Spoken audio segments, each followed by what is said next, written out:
General Motors va tenter de relancer la Camaro après l'avoir abandonnée il y a quelques années, alors qu'elle était produite à son usine de Boisbriand fermée et même démolie depuis ce temps-là. Est-ce que les travailleurs de GM à Boisbriand se sont fait avoir dans tout ça? Est-ce que la compagnie peut réussir à relancer ce modèle? Pour en parler, je reçois un maniaque de Camaro, l'animateur Roger Drolet, et le chroniqueur automobile Jacques Duval. Bonsoir à vous deux.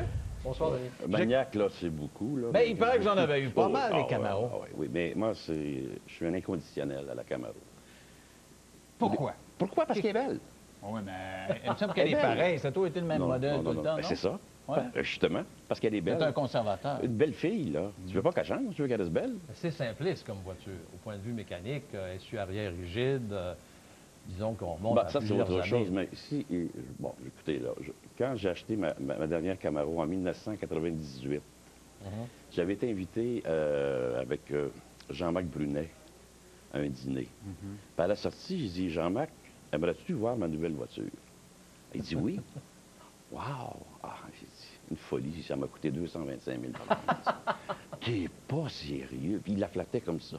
Ah, c'est qu'elle est belle. Vous voyez comme c'est psychologique. Non, tu n'es pas un expert en automobile. C'est ça, c'est pas Jacques Camaro. Duval. Mais non, mais c'est tout ça pour vous dire que le nom, c'est psychologique. Tu sais. Si j'avais dit, viens ma Camaro, il a dit, mais quand je lui ai dit une voiture de 225 000 là, il l'a trouvé extraordinaire. C'est tout dans la tête, ça. C'est sûr, c'est une question de marketing. Jacques, c'est de l'élite dans les voitures. Écoutez, Jacques était mon ancien patron, puis déjà, il était jeune, puis il se promenait en Alfa Romeo.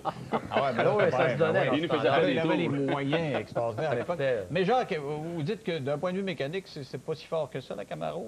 Ben non, c'est pas une voiture qui a vraiment progressé, qui a suivi son époque. C'est une voiture qui est restée dans le style des premiers modèles, c'est-à-dire des voitures très sportives, très musclées, avec des moteurs puissants, mais il n'y avait pas toujours le freinage, la tenue de route pour appuyer les performances du moteur. Donc, c'était un petit peu en deçà de ce qui se produit maintenant comme voitures modernes, qui tiennent bien la route, qui sont sécuritaires. Et en plus, ce sont des voitures qui consommaient énormément parce que vous aviez un modèle avec le moteur V6, mais ce qui allumait le monde, c'était les moteurs V8, les Z28 Camaro, les Firebird Trans Am, etc. Pourtant, vous avez l'air d'un gars bien tranquille et bien serein. Il me semble avoir une grosse auto comme ça, on fait brum, brum, brum. Vous êtes plus du style Rolls-Royce. Moi, j'ai une voiture sport. J'ai mon ami, justement, je parle avec lui au téléphone hier, l'ancien ministre des Affaires culturelles. Lui aussi, c'est un homme tranquille, Denis Hardy. Lui, c'est comme moi, c'est un inconditionnel à la Mustang. Regarde, on en voit des vieux modèles. Est-ce que c'est le premier modèle que vous avez acheté, c'est un peu comme celui-là? Parce que ça, c'est quelle année à peu près? Ça remonte à 1971.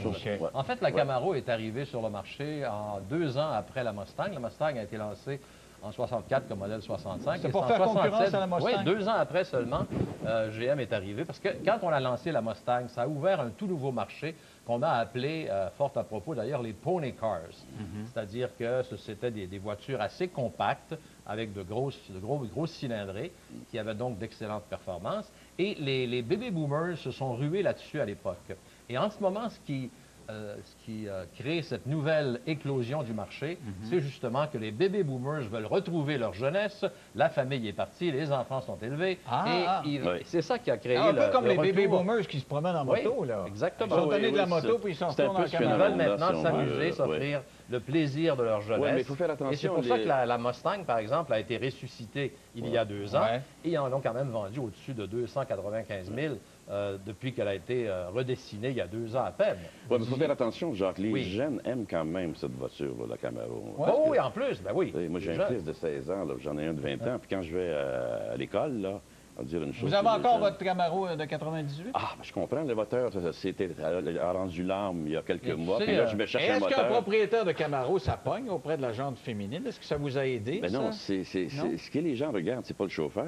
Donc, surtout au Québec, c'est la voiture, le Camaro. Tu sais que ton prix habituellement, le chauffeur est détesté. Ton prix de 225 000 que tu as mentionné tantôt, c'est pas tout à fait faux. C'est même en deçà du prix qu'on obtient en ce moment lors d'encans chez Barrett Jackson pour des muscle cars de la même époque. Oui, les Plymouth Roadrunner, les Dodge Daytona, les Shelby Mustang, les Boss 302, nommez-en. Et ça se vend de Est-ce que petites vous avez fortunes. roulé dans ce genre de véhicule? Ah oui, j'ai roulé, je les ai même tout essayés. J'ai commencé dans vos véhicules à vous, là, comme choix, là. Non, comme choix personnel, non. C'était pas le genre de voiture que j'affectionnais particulièrement. mais je les ai toutes essayées à l'époque. Il y en a eu d'excellents. Mais les meilleurs, c'est quoi? Camaro était parmi les meilleurs? Ou... Je dirais, moi, j'aimais beaucoup la Dodge Charger à l'époque. Je pense que Chrysler, dans le temps, avait des voitures qui étaient intéressantes. Il y avait la Duster 340, la Roadrunner 383. Et il y avait évidemment, chez GM, il y avait la fameuse GTO, qui avait repris les initiales d'une Ferrari. Ça avait quasiment fait scandale à l'époque. Et qui était encore là, une imitation de Paul Mais c'est Mustang, Jacques, quand même, qui avait lancé oui, le courant. Écoutez, les Mustangs, ils en ont vendu 549 000. C'était le gros hit. Le gros hit. En C'est Lee Iacocca qui a lancé 1966, c'est ça. Alors qu'il était chez Ford. Et en ce moment, GM ne peut pas se permettre d'être à l'écart de ce nouveau marché en pleine éclosion. Et c'est pour ça, je pense, qu'ils ont décidé de relancer la Camaro, parce que depuis que on a fait le redesign de la Mustang, ils en ont vendu près de 300 000. OK, alors je suppose qu'on a une photo de la nouvelle Camaro. Là, on l'a montré là, en primeur au cours des derniers mois. Vous allez me dire si vous trouvez ça beau. Parce que pour un amateur de Camaro, là, ça ne ressemble pas à une Camaro. J'ai l'impression que ça ressemble à une grosse Chrysler. C'est vaporeux un peu, par exemple, comme image. Ça, je vous avoue que je suis un petit peu déçu. Là. Ouais. Évidemment, il faut faire attention. C'est quand même... quand on va la voir chez le concessionnaire, ça va peut-être être différent. Ça ressemble un petit peu à la Cadillac XLR, je trouve. Et c'est nettement un coupé de porte, alors que dans le temps, c'était plus un 2+2. Il y avait la possibilité de loger 2 enfants à l'arrière. 2 personnes adultes. Tantôt, Jacques, sur le terrain de stationnement, là, il est arrivé un monsieur, justement, je pense qu'il va être ici. Monsieur Jutra, avec une belle Camaro rouge, le toit noir. Okay. Elle était belle, et celle-là, vous n'êtes assurément pas en amour avec celle-là. Non. Allez-vous l'acheter? Non, je ne pense pas.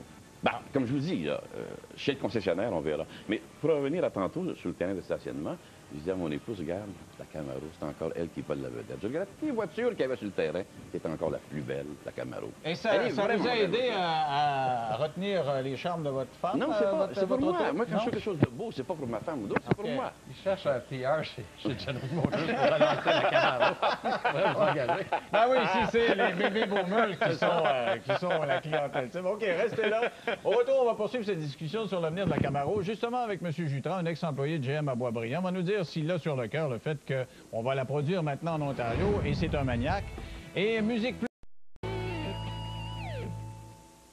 Alors, on poursuit cette discussion sur la Camaro qui sera produite en Ontario et non pas au Québec. Pourquoi? Bien, parce qu'il n'y a plus d'usine au Québec pour en produire. Nous allons parler avec nous, se joindre à nous, donc Alain Jutras, qui est ex-travailleur de la General Motors à Boisbriand. Bonsoir, M. Jutras. Bonsoir, M. Lévesque. Qu'est-ce que ça vous a fait quand vous avez appris qu'en Ontario, on avait produit une Camaro et qu'on avait fermé l'usine ici plutôt que le faire? Écoutez, on avait déjà entendu parler que ça serait pour être produit en Ontario. On le savait d'avance. Même quand ils ont ouvert l'usine en 1965, il y avait dans l'idée de la fermer parce qu'on était tout seul dans le nord du Québec. Là. Nous autres, C'était pourtant l'usine qui avait la meilleure cote de qualité, non? Exact. On avait une qualité supérieure. On avait des coûts de production moindres qu'en Ontario, mais c'est parce qu'on était tout seul. Ça dérangeait beaucoup l'Ontario. Avez-vous l'impression que le syndicat vous a laissé tomber? Je voyais Buzz Grove des TCA là, qui était à tu et toi avec les dirigeants de GM au moment où on a annoncé la production de la Camaro à Toronto. Est-ce qu'ils vous ont laissé tomber? Pas vraiment, non. Je pense qu'à l'époque, en 2002, le système économique voulait que GM ferme des usines. Fait que nous autres, on n'avait pas d'autres contrats à faire. Fait que là, ils ont dit, on va fermer Sainte-Thérèse. Ils n'étaient pas pour prendre un modèle ailleurs pour nous le donner à nous autres. C'est impensable. Là, 2, 3 ans, 4 ans après, là, ils ont décidé de le produire ailleurs. Mais ils ne pouvaient plus le faire ici. Il y avait démoli l'usine. Il y avait besoin du terrain, vendre le terrain. Donc, vous ne pensez pas que c'était planifié d'avance, que c'était volontaire, qu'on s'en est fait passer une vie, vous croyez pas? J'ai l'impression que ça l'était planifié d'avance. Parce que quand on a eu le modèle en 92, c'était pour 10 ans. Ça, c'était prévu. On n'avait pas plus une extension de 10 ans pour l'usine. On était à 9e manche, à deux hommes de retirés. Il fallait qu'on soit compétitif. Il fallait qu'on puisse changer le modèle vite, sans problème. Mais le problème majeur, est-ce que ce n'est pas le fait que l'usine était équipée pour produire des propulsions et qu'il n'y avait plus de propulsion dans le catalogue de GM, donc c'était difficile de trouver un modèle pour remplacer la Camaro, non? Oui, on peut dire ça comme ça, mais ils ont fait le GTO en Australie, c'est une propulsion aussi. Il n'y avait pas, à l'époque, en 2002, donc GTO. il aurait pu vous donner un autre modèle. Mais oui, on aurait fait le GTO. Est-ce que la nouvelle Camaro sera à traction ou elle est à propulsion? Propulsion encore. Propulsion encore. De sport, bon, alors, messieurs, moi, j'aimerais qu'on analyse les chances de réussite de General Motors. Vous dites, moi, je trouve pas ça bien beau, donc vous ne l'achèterez pas. Si vous êtes la clientèle seule, disons que je suis dans une situation précaire, là, mais... disons qu'en ce alors, moment, Jacques, c'est pas la 98. Parce que partout, ce que j'ai lu, c'est que les analystes disent c'est comme un dernier coup d'épée dans l'eau pour sauver Oshawa. Et si ça ne marche pas, on ferme l'usine après coup. Est-ce qu'il y a des chances que ça marche ou pas? Moi, je pense que ça va marcher parce qu'il y a cette renaissance du marché avec les baby boomers. Ouais. Et il y a la Mustang qui connaît du succès quand même. Ils en ont vendu près de 300 000 depuis qu'elle a été redessinée, donc en 2 ans. Donc, il y a au moins, bon an, mal an, 150 000 personnes qui achètent cette voiture-là. Je pense qu'il y a autant d'acheteurs potentiels. La Camaro, dans ses bonnes années, dans le milieu des années 90, ils en vendaient autour de 180 185 000. Après, ça a tombé à 75 000 dans les années 2000 et c'est là que ça a été le début des funérailles pour la Camaro. Comment vous expliquez ça, M. Jutra, que ça a tombé comme ça? Là, bien, les ventes ont baissé, c'est sûr. Il n'y avait pas de publicité ici au Québec, au Canada. C'est aussi, on retardait. C'est des voitures qui avaient une vie trop longue. Oui, on ne changeait pas de modèle souvent. Je me souviens, en 82, dans la couverture du Guide de l'auto dont je m'occupais à ce moment-là, on avait mis la Camaro en 82 et c'était la 3e génération. Il y a eu la 4e et ça a été la fin. Hein? Exact, c'est ça, la dernière génération. Ils ne changeaient pas de modèle souvent. La plupart des autos sont renouvelées. Le cycle est à peu près de 5 à 6 ans. 6 ans pour celles qui connaissent un succès énorme, beaucoup moins pour les autres. Mais c'est la même chose pour la Corvette, à peu près, non? Oui, mais c'est des voitures mythiques, ça, qui restent plusieurs années. Mais là, on avait quand même pris du retard au point de vue technologie avec la Camaro et on aurait dû prévoir de la renouveler. On s'est fait coincer un petit peu par les changements du marché. Donc, les Camaros, les anciennes Camaros deviennent des pièces de collection. C'est une pièce de collection, 98. Ben, oui. Avez-vous l'intention de la garder longtemps? Ah, ben, je la garde. Je cherche un moteur. Si quelqu'un a un moteur à me vendre... Là, mais les pièces, ça va être difficile à retrouver, non? Il n'y a pas beaucoup de Camaros. Hein. Je vous assure que c'est assez rare, les Camaros. Même à l'époque, en 98, là, il n'y en avait pas beaucoup de Camaros. Oui, parce qu'ils s'en vendaient moins. Bien, le Québec... ici, non, ici, au Québec, on n'aime pas les grosses affaires. On aime les petites affaires. Alors déjà, les musclées, les basses... Êtes-vous cow-boy là-dessus? Avez-vous monté à 200 000 $? Non, pas du tout. Je veux dire aussi que ce n'est pas une voiture pour oui, vous l'avez monté la vôtre. J'ai fait 225 peut-être. 225 km.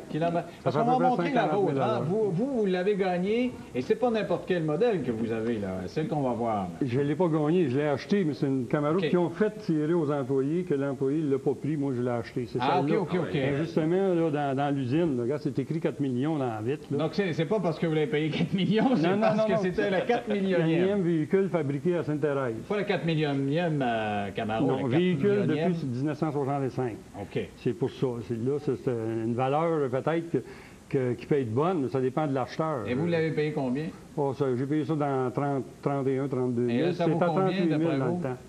Là, aujourd'hui, peut-être 24, 25 000. Vous seriez surpris peut-être que la folie du marché est telle en ce moment que dans un encan, ça pourrait aller chercher beaucoup plus. Ça, c'est une photo qui a été prise, ces lignes de montage, le dernier monté. Qu'est-ce qu'on voit? Ça, c'est l'équipe qui a C'est la dernière équipe du dernier modèle qui ont fait la dernière voiture qui a été montée à Sainte-Thérèse.